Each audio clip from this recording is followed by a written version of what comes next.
really shouldn't do this. The Biffler has put out 2 episodes since we last recorded. This is an outrage and an infamy against us.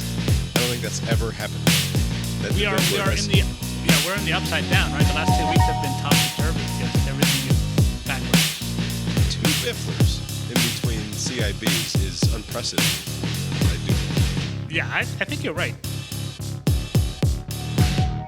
Here we are, Abe Cast Iron Balls, a podcast about sports and betting on sports and losing at betting on sports. My name is Bob, sitting across the way from my good friend and co-host.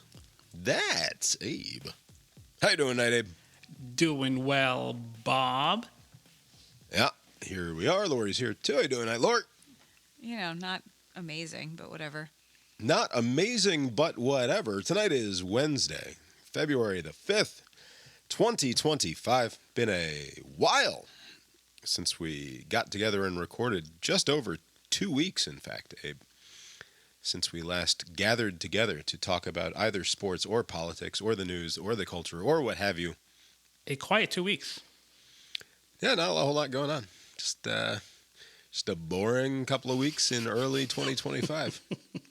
We got back from Vegas. Our plan would have been to record last week when we got back from Vegas, but travel and the upside down of time zones happening and trying to readjust to life, thought, we'll just come back and record on Monday.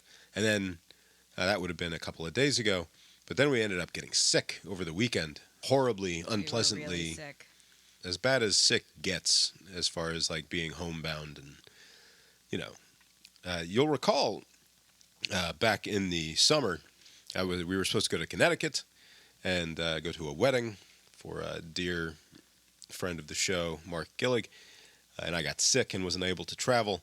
I don't know that I had the exact same thing. That seems unlikely, but I had a very similar experience of just feeling like I got hit by a truck. There's full body soreness. On your birthday.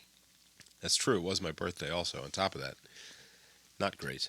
But yeah, I guess we got the flu. And I guess we probably got flu. What that means is they missed with the flu shot this year. Or if they didn't miss, then the flu is really, really bad because the flu shot the only effect that it had was that we didn't die. Bedridden for 3 days instead of being bedridden or dead. We didn't for die a week. either. Is there like a feedback mechanism? Like, the stupid flu didn't do anything. The vaccine didn't do anything this year. Like, can you send them like some feedback to public or whomever? They knew. They knew. Yeah. The doctors also, we are like, we didn't go get tested to prove that we had the flu. Yeah. The only testing we did, we proved we didn't have COVID. But Right. besides that, we're just fucking sick. It's miserable. And we gave it to our daughter, who was miserable For once, she caught it from us. That's right. Eat shit, Katie. You've been getting us sick your entire life, bringing home filth and pestilence. Take that. From elementary schools, getting me sick. But now it's our turn.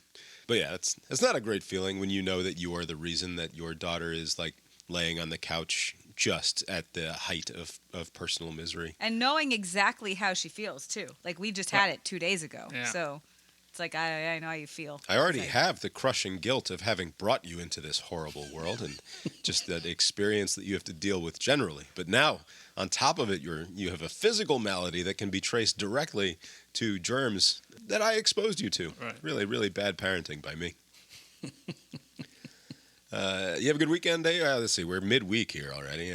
Hard to talk about a weekend, but how the fuck you been? Good. One of my friends was like, "Hey, let's go to the top of this man-made mountain we have down here, Stone Mountain." And it's not man-made, isn't it? Some sort of fake mountain. No. That's not a fake mountain. It's the largest piece of exposed granite on the planet, I Maybe believe. the pamphlet I read was wrong. I don't know, but it's the largest. They carved into it. That part was like that. Carving. The carving of the Confederate generals was not worn in by the weather over the course of many millennia. So that aspect of it is man-made. Man-made. The laser show that they do, where they flash the lights and stuff, that's man-made. Patriotic as fuck. So that mountain, American. We went atop it for the sunrise, and it was pretty nice. Awesome. Have you surely you've hiked Stone Mountain before. So if I did, I have no recollection of it because I was like, these things will come to me as I'm experiencing it. It's like, oh, I remember this rock, No, it whatever. looks like you're on the fucking moon. Yeah, but nothing came to me the whole time I was going up and down. So I was like, maybe it never. I've been to the park. I've been to some sort of thing, the 4th of July. I'd like in the to past. explore a little bit more what you mean by man-made mountains. This is not like. Are you thinking of all the lakes It's not in like Georgia? it's not like they dug it out of Lake Lanier when they were making put Lake it- Lanier way back in the day, and There- then there's just transported it down the highway. There is something about it that is in my head, stored, filed away as man-made. But now that I think of Yeah, it, it's it doesn't make false. sense. Yeah. I would love to know how the Army Corps of Engineers pulled off the making of Stone Mountain. As would God, no doubt. Well, take that one away from the man and Yeah. put it back to the other column. All right, But we yeah, it will was talk good. about our Vegas trip in the other podcast, I think. Okay. So we don't have to bother. No bad beats on this this version that you guys Well, didn't. we you can't- didn't The No, bad we're beat gonna have was to save it fucking all. 4 turnovers by the Washington Commanders and getting their asses kicked by the Eagles. That was a pretty bad beat. yeah, that was not good. The one thing that I will say about the Vegas trip here in the sports show was how much fun it was walking around to all of the different casinos and finding the different sports books. Because the sports books are not like they used to be, where you see a picture of a sports book in like the 80s or whatever. And yeah, there's a bunch of like little CRT tube televisions and like little individual betting stations and long lines of places to go and place your bets at the window. Even the biggest books have maybe like 4 or 5 windows where you can walk up and place your bet, because everything can be and is mostly done on the apps now, right? And so there's less sort of in-person window betting. And they also have all these little stations set up where you can sort of like sit down and do your own thing, right? So the books now are basically just full on make the awesomest man cave that you possibly can is the idea. So it's like they have large amounts of Lots of TVs. plush leather seating, and they're sometimes arranged into like little VIP areas. You want to reserve a table, and you go and you sit in your little man cave part, and then you look around, and it's just wall to wall, massive televisions all over the place. And the energy during big events can be quite exciting, as we wandered in and out during the conference. They make you championship pay games. though to go in. Yeah, to actually go in, you have to on a big game day. reserve a table or whatever. And Oh, We okay. weren't gonna do that. I've never been there for a big event. There would like be just a regular hockey game or Yeah. basketball game, but not like. So they make you pay to enter that section of well, the there was casino? a lot. I don't Well, no. think they make you. there's like There are some places they make you. But if Some you go to- places you have to make a reservation. right. If you go to it's like you go to a restaurant, there's a hostess or whatever. Basically, it's just like hostess arranged seating. You Okay. can't just waltz in and plop yourself down. You've got to get yourself a table, and either you pay a cover for that, or you have to be otherwise spending money. Obviously, just like everything else at the There's a casino. motif there. Yeah. And I think it was the Bellagio Sportsbook that we were passing through during some exciting moments of the early game, the Commies Eagles game. And it's that sort of fun atmosphere where you're sort of in a 50-50 environment. And so something good happens for one team, and there's a lot of groaning and a lot of cheering at the same time. And then something good happens for the other team, and the same thing happens, but in reverse. So it's that Right. sort of fun energy. And then, of course, even if it's not a bunch of those particular fans, somebody's got money. People Like bet. the people who are there are highly invested in the outcome, regardless. So, Right. but yeah, lots of fun. What was the one sports book that was particularly cool? I don't remember. Win probably. The Win book was okay. I think it was one of the older casinos that had a surprisingly very cool book kind of in the back. Maybe it was Caesars. Oh, whatever. It doesn't matter. Anyway, Vegas for sports gambling. Fun, believe it or not, is what I'm getting at here. But yeah, we'll talk more about the Vegas trip on the other show. This is Cast Iron Balls. We talk about Yeah, sports, Get quick. and it's going to be quick tonight. But first, the biggest mid-season trade news perhaps in NBA history. Lori, it's time to talk some hoop. As we do, we are hoop knowers Well, here. I have a new cell phone game and my tablet and this jigsaw puzzle. So you guys go ahead. On cast iron balls, Luka Doncic of the Dallas Mavericks, That's right. of the Dallas Mavericks, I should say, is now a Los Angeles Laker. Abe, what the fuck happened? Something weird happened where one of the best players in the league was traded, and the front office for the Mavs did not open this up, right? So they did not shop him around to try to get the best possible deal. They specifically called the Lakers, and they said, "Hey, we'll give you this guy. Keep it on the hush." And the terms were favorable to the Lakers. It's a very weird transaction to where you're favoring one team for some reason. You're not getting the best value for yourself. So this would be like a dereliction of duty, and it was all just done very quickly, and it makes no sense. Are you sure you're not downplaying a little bit the value of getting Anthony Davis at this point? I mean, he's a very good basketball player. He's a decent he player. plays on both ends of the court, as they say. Right, but he's a very tall, gangly fella who you will often find him writhing in pain on the ground and in street clothes because he's very fragile, and he's 32 in a month. And so, great player. He only won whenever he was with LeBron, and now he's going to go to a team without LeBron. And again, it would be fine if that was the best they could do. But by all accounts, they could have done better. Other teams would have given them the farm, in effect, for a 25-year-old Luka. A 25-year-old Luka who you're not just renting for this season, but definitely also he's contracted through next year, and then has a player option, I think, in the final year after that for like $48 million, which presumably, I don't know the details. Does he cost himself potentially Supermax if he opts out or something like that? What's interesting is that the Mavericks actually hurt Luka's ability to make as much money this offseason. He was eligible to get what they call the Supermax, like the total, the maximum amount he could get, which was like $345 million contract. And I think now he can only get, $100 million less than that. So, I mean, he's not going to starve.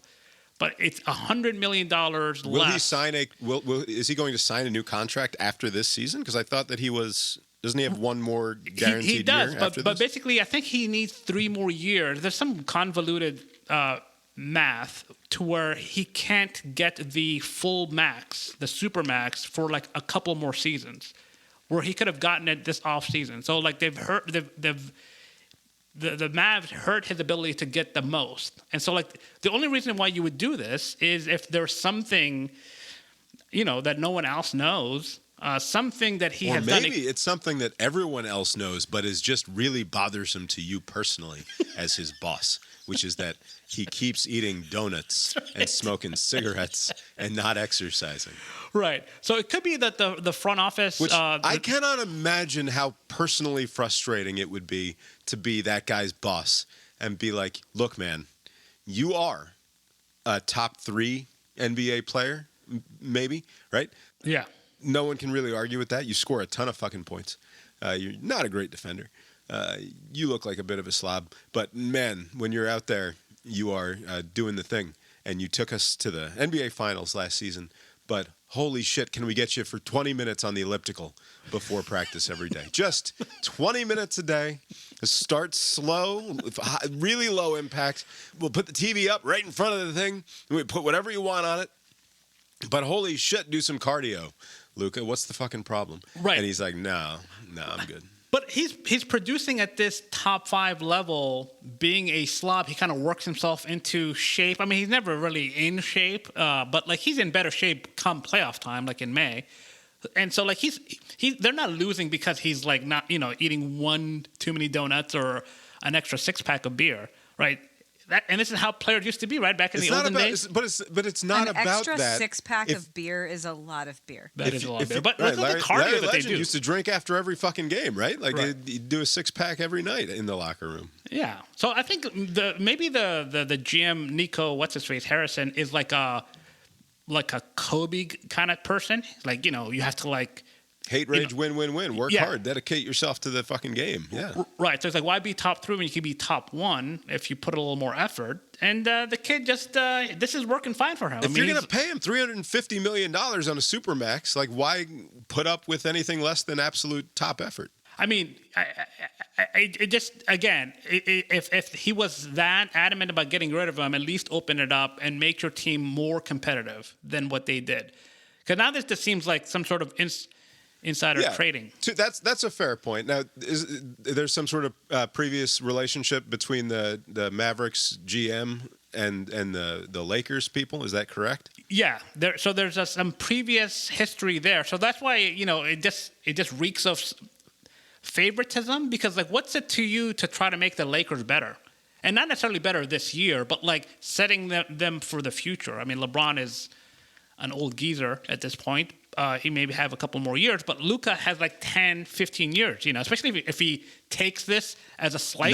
Not at 280 if he won't do the elliptical. But this could be the origin story for 6-pack Luka. He can get in the gym, he start eating whatever LeBron eats. It's a good nickname. And then he's like, I'll show you, Dallas Mavericks. And then before you know it, in a few years, the Mav as a franchise implodes and they move them to Vegas because they're hurting for a franchise up there. This whole thing could be falling apart. I was trying to think They're not hurting for anything in Vegas, I will tell you that. I was trying to think of previous superstar athletes who were widely understood to be sort of lazy bums on top of it. Yeah. And like in basketball. Baseball players. Sure, baseball players writ large. But like basketball, it's like Tracy McGrady. I think they had like, do you even really care, bro? Right. Allen Iverson, of course, with we talking about practice stuff.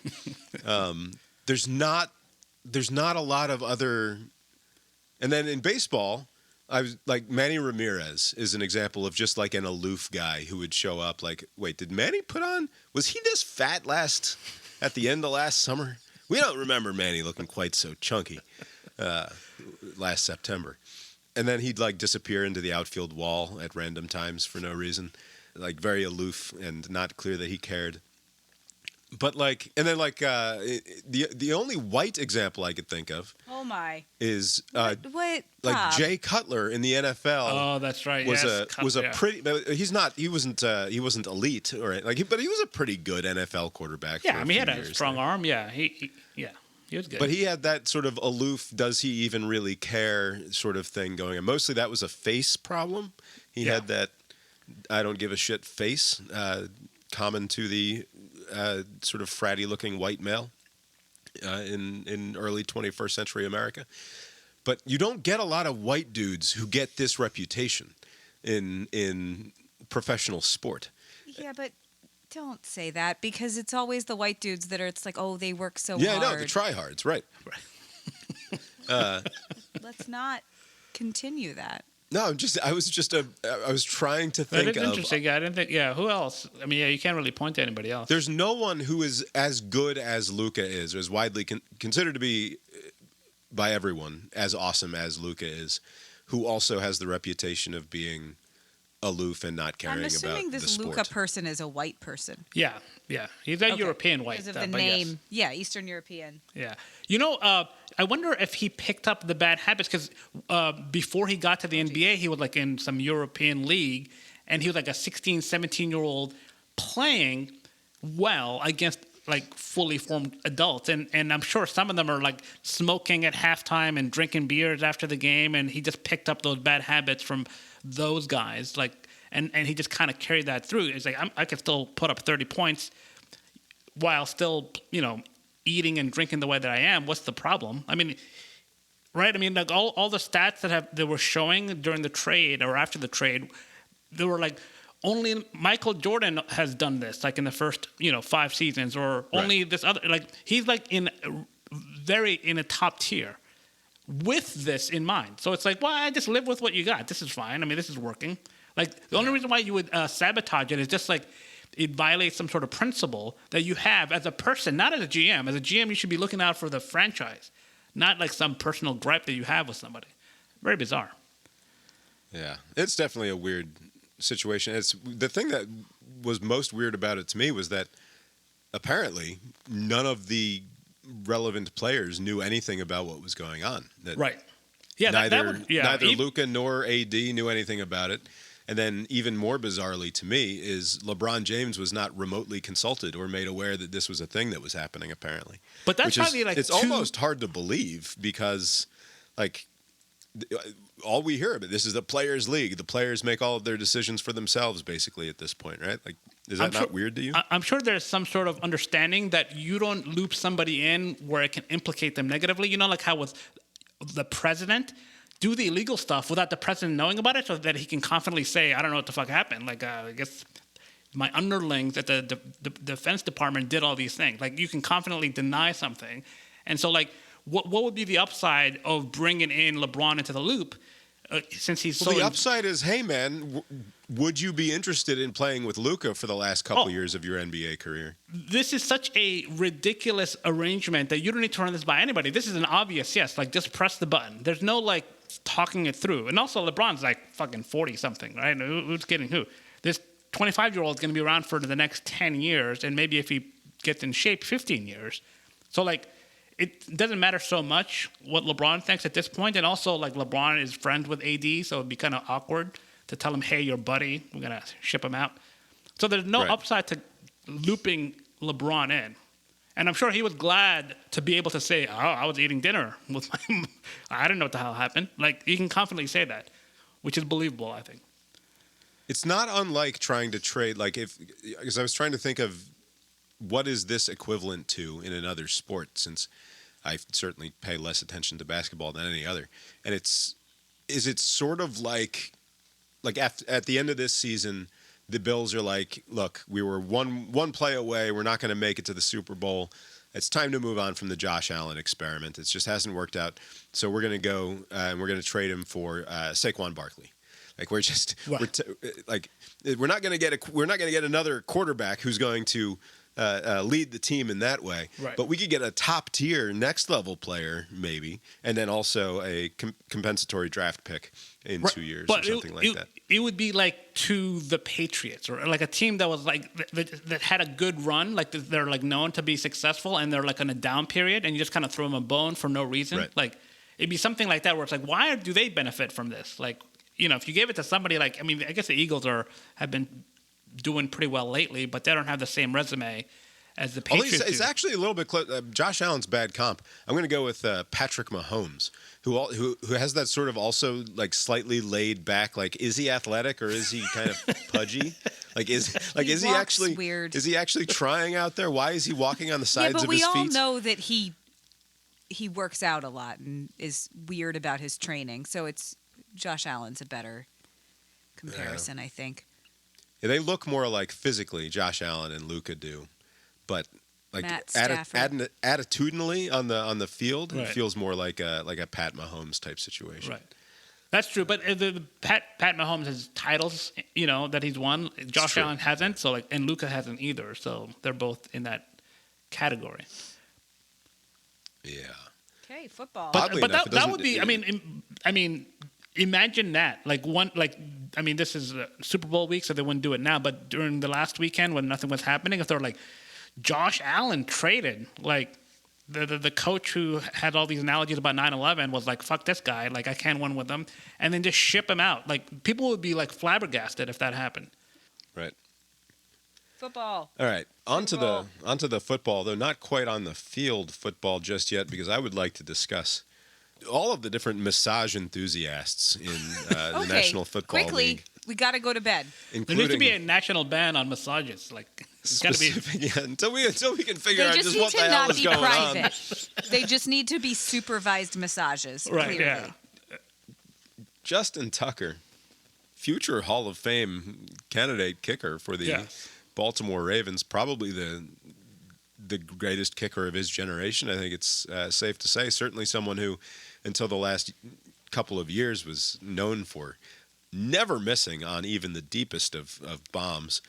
Turns out to be accused anyway. This is all alleged at this point, of course, in the Deshaun Watson camp when it comes to making asking inappropriate things of massage therapists in and around the Baltimore area. There's do you recall where the article was? Like the Baltimore Sun, maybe It was had this Baltimore story? something, Ledger or something. I don't remember if it was the Sun. It was a local paper. Oh, there it is. The Baltimore Banner. Banner. There we go. A 3-reporter effort from the Baltimore Banner.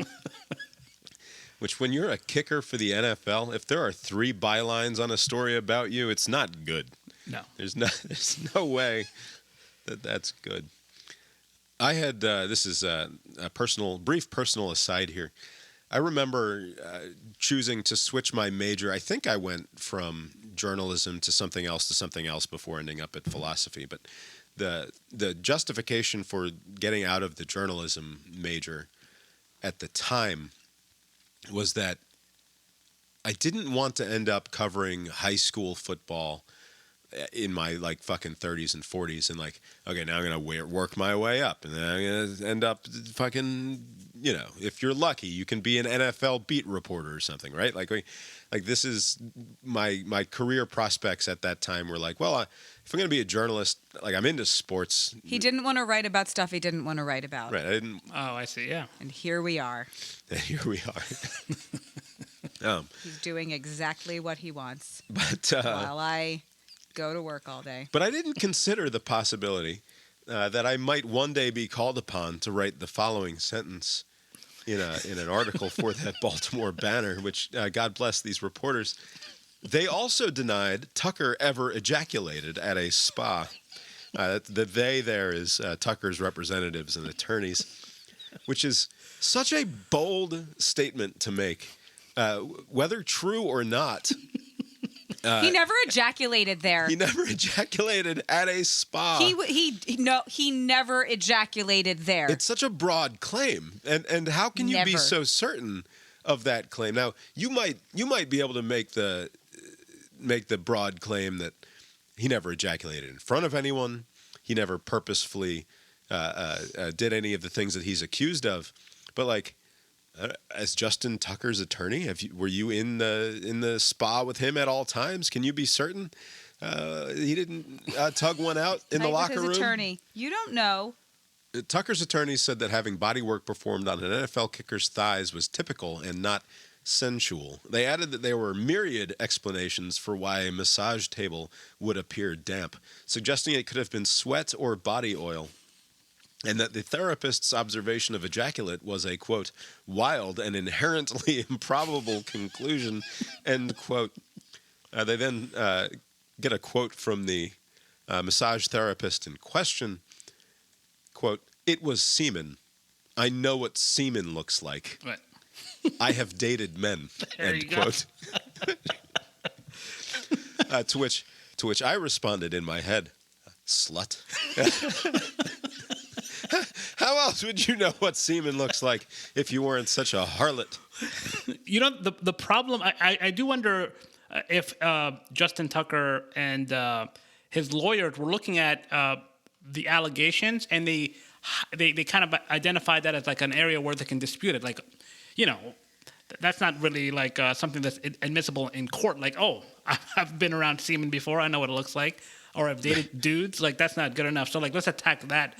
Because there are other areas where he was banned from 2 locations in, like, 2 massage parlors in the Baltimore area, which undermines his argument that this was all innocent. He's shopping around. To which he responded, "No, I wasn't." And like they don't send you fucking a letter by certified mail saying that you're not allowed to come back. Some fucking the awful responsibility of some assistant manager is to call up the famous NFL kicker and say, "Mr. Tucker, you can't come back here because of semen." Fuck. How far would you go into it if you're just banning somebody? Just like, hey. I would think that if I mean, maybe it's unique to us. If someone is inappropriate to someone at our salon, the owners are not kind about it. Okay. They're like, listen, you are not welcome here. If we ever see you again, we will call the police. Yes. And if but someone what is if that someone at your salon were John Grisham or John Grisham's wife? And I think that they would be more nervous / circumspect about the way they treated that person. well, they're personal friends of the owners. No, so I they're know, but that like example. No, it's a good example because this is a person who's famous locally who, if they decided that like they were being know. This is a unfairly kicker. treated. This is a kicker, and I But would this is think, a famous kicker. This is not. Yeah. This is Doesn't he not also some do like rando. some choir singing too? Like he's like he makes the rounds. Like he's like a known whatever. person. I think that they would say something like, "We will go to the press if we ever see you here again." Yeah, but Rodrigo Blankenship getting a cup of coffee with the Colts. This is not. This is a long-term NFL kicker who's very famous Don't locally. bring Rodrigo Blankenship into this. He's a good boy. What's interesting Legos. is this goes back to I think 2012, right? So I'm always interested whenever somebody is participating in some nefarious action, and then there's like a big story about someone else doing exactly that. So Deshaun Watson's incident happened while this guy is doing his own thing, right? And so I'm pretty sure no one asked him like, "Hey, what's up with your division rival Browns?" And that, you know, the quarterback. I don't think they asked Justin Tucker, the kicker, that. But it's just weird that It'd be really awesome if they did, though. You'd be like, why are you asking me? Why would you ask me such a question? Who told you stuff? They're lying. Yeah, it's Talk just very about weird. Super Bowl. And he did not stop the behavior. You know, he just continued it. And I guess the difference, Deshaun was like seeking like Instagram people, right? And this guy's just going to like regular places, and he's doing all this stuff. It's very bizarre. Should I give the Mike on the Biffler defense of this as I would imagine it, which is the girls that Deshaun was DMing in order to set up massage appointments. They knew the fucking score. They knew what was going on there for real. That's right. This was That's exactly there's what he no would say. question there. Yeah. Whereas these poor girls working at the fucking Four Seasons or whatever. working. Yeah. This is a normal professional environment. You don't expect rando erections springing up upon you and puddles of semen under the towel afterwards. Which the thing that was convincing, not that I need to be convinced by any means, but I was amused by how they talk about like, well, we have to do the diaper fold on this one asshole because he keeps getting the erection, and like they have a procedure, Right. Because penises are what penises Yeah, are. this and, is probably fairly common. erections happen all the time, and all of the girls that are complaining about this situation. And by the way, it's all women complaining, which is the other way that Well, that's why I was going to ask, because it said I've dated men. Like, are we sure it's a woman that's speaking? No, it's all of the Okay. all of the people who had complaints were women. Yeah. And I think he didn't really get massages from men. I think there was one reference that he might have received treatment from in the past. And of course, always in these situations, Justin Tucker and his attorneys have like riled up half a dozen people who have previously touched Justin Tucker's naked body without being accosted by his erect penis or his ejaculate. And it's like the best defense in the world is to line up a bunch of people who you did not sexually assault. And say, like, I never sexually assaulted these people. Go ahead, explain my interactions with all of you people whom I did not sexually assault. It's my favorite way of defending yourself against these sorts of accusations. But the fact that like they have procedures in place for like, the rando, like it's a fact of nature, more or less, right? The erections Yeah. happen on the massage table, and the way that you deal with it is you bind it tightly to the leg with some towels, and you just Stupid you penises. avoid the area. And he kept finding a way to loose the towels, Yes. and for his penis to end up in close contact with the hands or wrists or arms of the people working on him, and then he would apparently polish himself off in some fashion before leaving. It's unfortunate and gross, and yes, particularly amusing given his nearly Harrison Butker-esque morality presentation that he apparently He'll be does next. in his personal life. Oh, anyway, all right. Super Bowl, Super Bowl man. time. We can discuss the games ever No, so the briefly. one game. The commies got manhandled by the Eagles. They lost 3 fumbles. Jaden Daniels had a pick, turned the ball over 4 times, and gave up 55 fucking points, which was a real bummer if you had money on the commies, as I did. And not a terribly exciting game one way or the other in that game, which is fine because, as I said, we mostly just wandered around Vegas while that game was on. That was the early game? Was that the start like around noon for you guys? That was Yes. noon. Yeah. Wow. Disorienting. That place is disorienting. Do you have any thoughts on that game besides the incredible offensive production of Saquon and Jalen Hurts combining for, I think they each ran for 3 scores, and Saquon, of course, had another couple of long ones.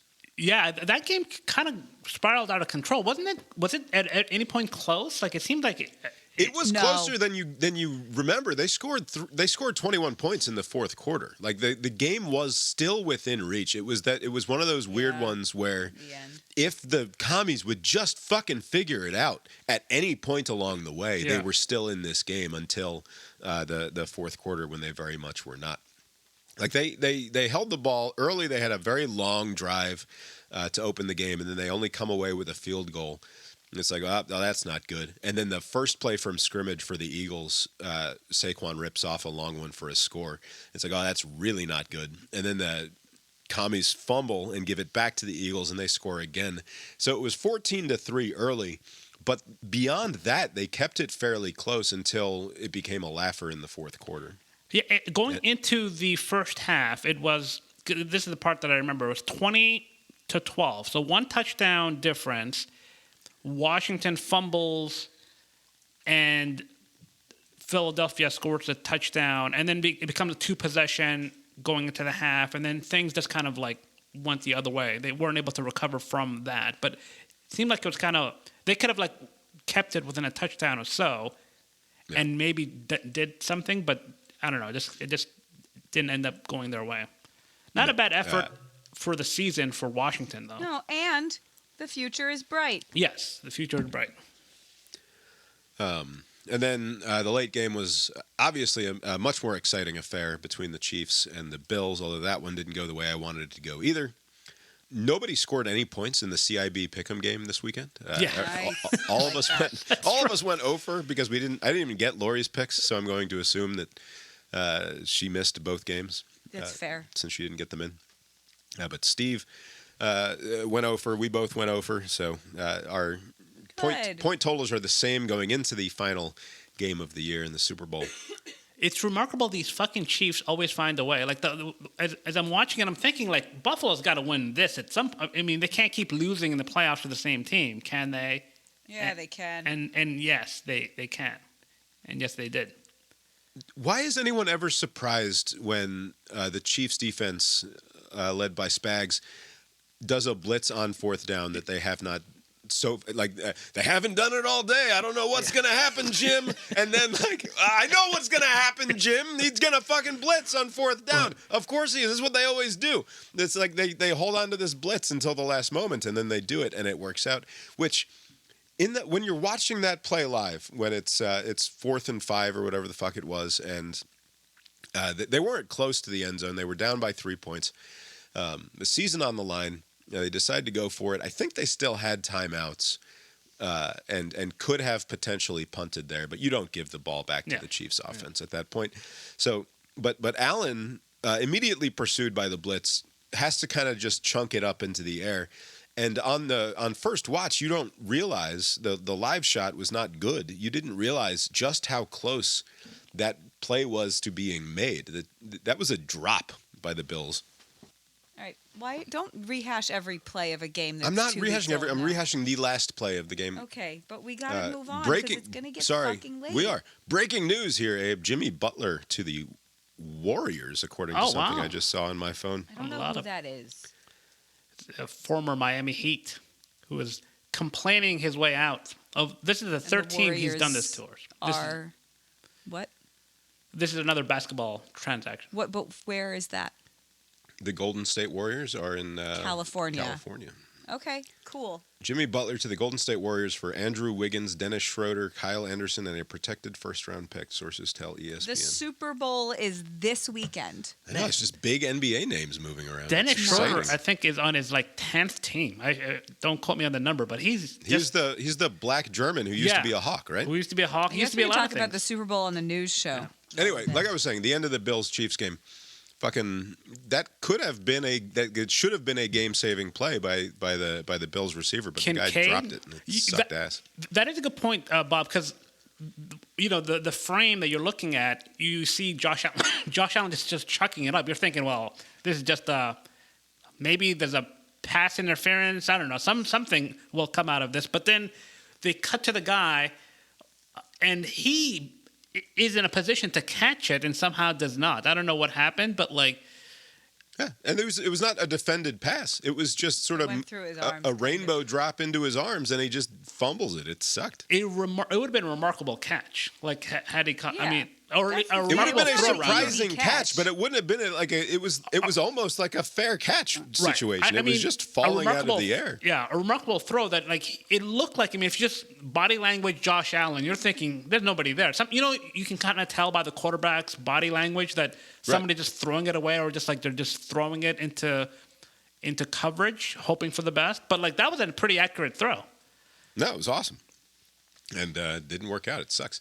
And I was like I've liked the Chiefs for the last few years. I've enjoyed the Chiefs' run. I think Andy Reid is an enjoyable coach. I like Patrick Mahomes as much as you can at this point. The oversaturation of the fucking State Farm commercials and whatnot. But I was excited to see the Bills move on here and have a chance at winning the Super Bowl. But no, it was not to be. We have to watch a rematch of a game from a few years ago.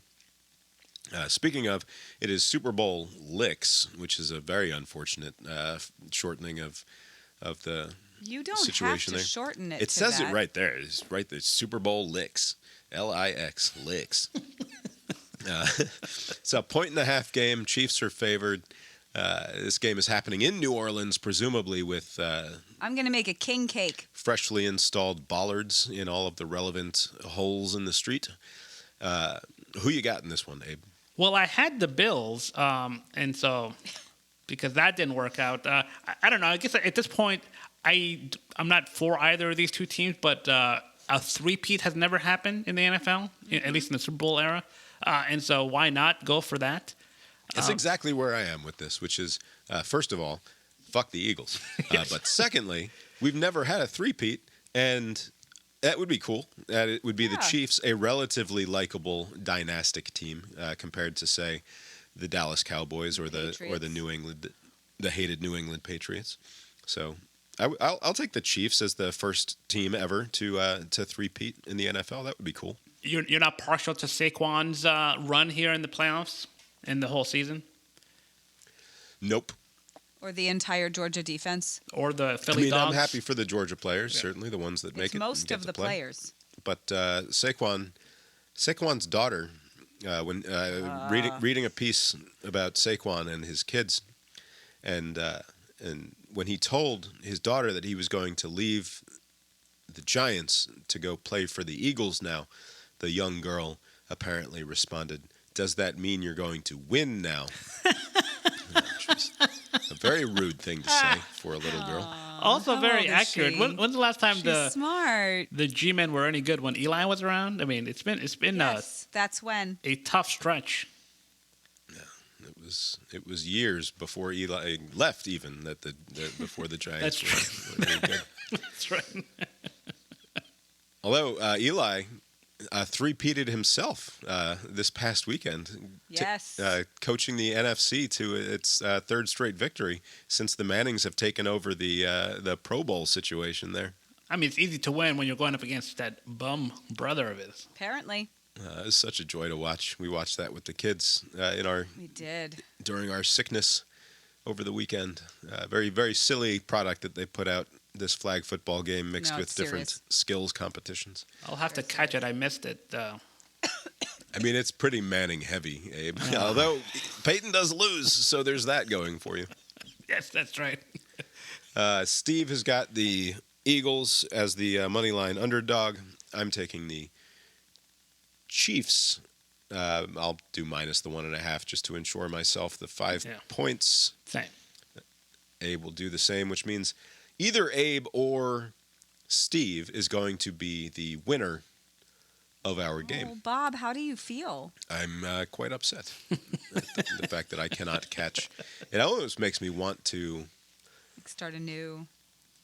I can't, though, because if I go the other side of Abe, I just lose to Steve. So there's fucking no point. That's right. So the only thing that I can take heart in is, I guess, beating Steve or catching Steve in the standings. I'll tie for second with a win.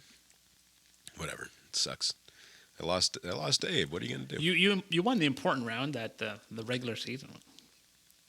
Dominated. Yes. Even. Not the particularly regular close, season. yeah. All right. Lori, who are you picking? I will not. I'm not doing it. You have to pick a team. I don't. Nope. You have Okay, to pick. I will when we are done with the show. We are. I cannot move on to the next part of the show unless you. Who did I bet? You bet on the Chiefs. Then them. Lori's got the Chiefs also. Bob made me bet because of Las Vegas. You've been listening to Cast Iron Balls, a podcast about sports with Bob and Abe. Check out the show on Substack, brainiron.substack.com. Are we going to talk about the halftime us. show in the other show? Like, ahead of time? Yes. What is there to say about the halftime show before it happens? Okay, so. I'll tell you what, give me 1 second here, Lori. We'll do our thing. And you can, when I say, have you got anything else for us tonight, okay, Lori? fair, yes. The opening and closing themes of the show were composed by Mark Gillig, tetramermusic.com, Tetramer music.com. For more from him, Abe, anything else catch your eye in the world of sport over the course of the last couple of weeks? Actually, I don't have anything. I think I did, and I just forgot it. And so here we are. I've Like got Calvin. something before we get to whatever Lori's something is. This is from The Athletic. How banned Yankees fan Austin Capobianco's life has changed since his infamous World Series moment. Abe, you'll recall during the World Series, the I recall.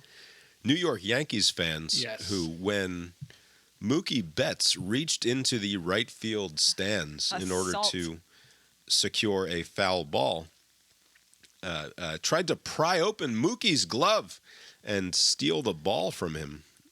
And Austin Capobianco. Stop saying it like that. Wasn't he Capobianco. Wasn't he celebrated for like 15 minutes afterward by the local riffraff? I'm sure by the local riffraff. However, Abe, we live in a society. It's a very large society, and not all of us are Yankees fans. And mostly bad, must be said. This winter, not long before Capobianco would receive a letter from Major League Baseball indefinitely banning him from all MLB stadiums, the arrival of a different sort of delivery left him stunned. He answered a phone call from his brother, who told him that a box had arrived at the doorstep of their parents' house in a sleepy suburb on the shoreline of Connecticut. There was no name on it. It had some weight. Wary to open it, a Google search of the return address led them to a company that specializes in sending anonymous packages filled with a particular substance. Quote, "It was poop," end quote, Capobianco said. Someone had paid a company to anonymously send feces to Capobianco, but since his name was still connected with his parents' address online, it wound up there instead of at his apartment. Other anonymous packages were also sent to his office, where he and his 4 siblings work for their family's food service supply and commercial kitchen design business. They went unopened. Quote, "All the stuff my family has had to deal with because of me," Capobianco said. The nonstop phone calls, the people sending me pictures of their ugly-looking penises. Nice, those people. Good work. The packages, end quote. Which packages are those, Mr. Capobianco? Would those be the packages of feces or the ugly-looking penises? Would he have preferred better-looking penises? Like, what's that? That's my question as well. Obviously, he wouldn't have said it. Capobianco says he regrets interfering with bets and that he wishes the whole thing, quote, never happened. Guys, you won the World Series, addressing anonymous Dodgers fans. Leave me alone. Assuming they're Dodgers fans. Right. That assumption should be challenged, right? I mean, like, the Dodgers won. Like, you think it'd be some Yankees, like, hey, you fucking asshole, you bad No, it bad didn't make a vibes. difference. That's why that was good. Because it didn't make a difference in the outcome of the game. It was just shitty. Anyway, I was amused by that the life experience of Mr. Capobianco over the course of the last 5 or 6 months or what have you. Bob, Lori. if Yeah. you're receiving poop and ugly-looking penises, or pictures of them anyways, do you broadcast it? Because you would think to The Athletic, because now you're just incentivizing more people to do the same, right? Well, maybe that's the point. Like, he wants more More of them? than anything, well, I agree with you, Abe, but he says, more than anything, Capobianco hopes to simply fade from public consciousness. Not by giving interviews with the paper of record will you be, and giving people who have previously lacked the creative ambition to send you, with your very specific last name and known home state, packages of human feces. Right. You've now inspired them, no doubt. Especially if you broadcast that you hate it. Like, this is just you should at least pretend like you're taking it in stride. Like, I deserve it, blah, blah, blah. You know, be a good sport about it. Maybe people will leave you alone, but not now. I'm a hero in Yankees land. I'm a villain in America, he said. I don't really care. I just want to be forgotten about. That's it. I want people to forget about me. I'm a hero in Yankees land. I'm a villain in America should be on every single piece of Yankees merch ever sold, because it's the entire fan base. Lori, what caught your eye in the world of sports the last couple of weeks? Kendrick Lamar is the halftime guy. Yes. Mm-hmm. And he's way famous. But, like, I don't know anything about Kendrick Lamar. We had a long plane ride. So I was like, I'm going to listen to Kendrick Lamar. Yeah. See what this Kendrick Lamar thing is all about. Lots of cursing. Oh, yeah. In every song. Like, I don't know how you... Okay, whatever. Lots of talking about his penis. Oh, really? Maybe those were the deeper cuts. I didn't know he did that in the... I feel like every song, it's like, my dick, my dick, my dick, my dick, my dick. Well, he's a short-statured man. Maybe he's got to, talk himself up. He's got no- to talk it up when you got a little Napoleon thing going on. It's surprising that they can make a halftime show out of this. Yeah, I wonder how We'll they're going to see. censor around all of that. Also, do we think Drake will show up and that they will hug? The chances of that are zero. Because are they zero? They are. If you Zero. listen to the things that they said about each other, I mean, it would be... Were they paid for these things being said? So I don't want to get into the details of the summer long beef The that back went and on forth between these two. Yeah. But Kendrick would be sort of selling out everything that he seems to profess to believe in were he to Right. bury the hatchet with Drake in such a public way at this point, right? Like, and I think it would be I am not personally equipped to talk about the culture in the way that I'm about to, probably. But it would be good for the culture if the fight hadn't been on the terms that the fight was on. Like, it makes me super uncomfortable to read the lyrics of Not Like Us, because like I think it's super weird. Like, right? Like, from every possible angle, I think it's super fucking weird that the fundamental line here is Drake is an interloper because he's not black like we are. We are black in a more fundamentally true way. Maybe he's just talking about him being Canadian, which he is. And but also, with the current problem we're having with Canada, I'm just saying this might be good for North America in general. Also, lots of cursing. Good luck to the censors. Yeah, I don't know, but like, I don't know how you can even say more than a couple of lines. I don't know. I can't. I don't know. I'm excited for the halftime show to see how they pull this off. Bonus points if Drake is there double bonus Mostly- if Little John's there. Mostly, obviously. it's like the thing that he's saying goes completely fucking by your head so fast it doesn't even matter, right? Like It's very fast. it's not like they're His not popping voice the lyrics is very up high-pitched. on the bottom of the screen very much. You know, like they're not going to tell you what he's saying. I know when a guy's talking about his penis Yeah. when it's most of the time. My dick, my dick, my dick, my dick, my dick. It's not the same. Okay. It's not the same as The Weeknd. Like Kendrick has more recognizable songs than The Weeknd did, I think. Oh, I don't Although, recognize any of them. As a non-club goer, like that's No, a I bad. heard Weekends. I hear Weekend songs all the time at work. I never hear Kendrick Lamar songs.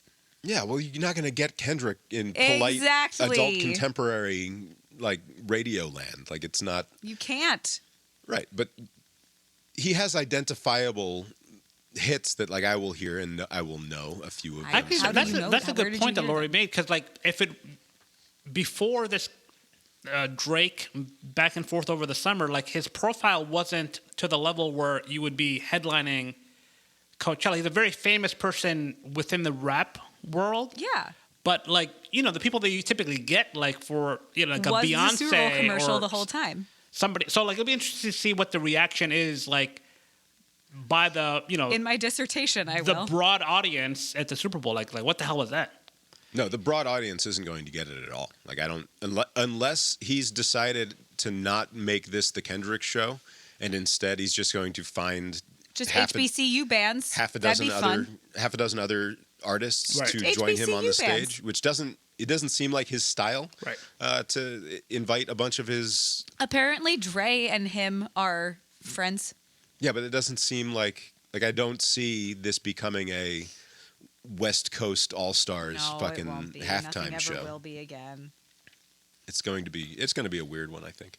I'm excited. All right. Good night. But I will say, like I'm made deeply uncomfortable by the content of the beef that went on between Drake You and said that. Yeah, it is. Yeah, that's a good point, because like like Drake is treated as if he's not black.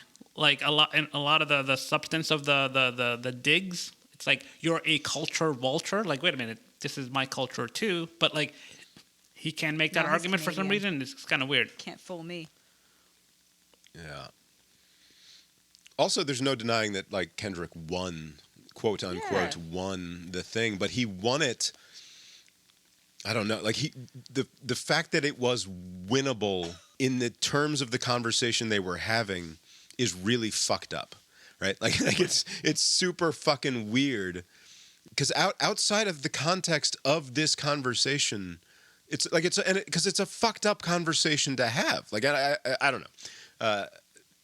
Again, it's not a conversation that I belong poking my head into for any number of various reasons, I'm sure. This is why I need to come on the Biffler at some point over the course of the next maybe this summer and have this conversation with you guys, because like to me it betrays a sort of, and I know this is fraught to say, but it betrays a sort of preoccupation with like and the inescapability of race by even just the most successful people in the culture, right? And I know that the response to that will simply be, we didn't choose this preoccupation. Right. The preoccupation is placed upon us by the culture at large, right? That we're not the ones who are fixated on race. You are the assholes who are fixated on race, and so we cannot have any conversation but the conversation about race all the time. It's like, I don't know, man. You are two of the most well-off individuals on the face of the planet, in the history of the fucking planet, and this is still the conversation that you want to have. I don't get it All right. entirely. Anyway, Abe, have you got anything else for us tonight? Nope. Well, I guess that's all we've got for you tonight, then, and we will talk to you next time. Later.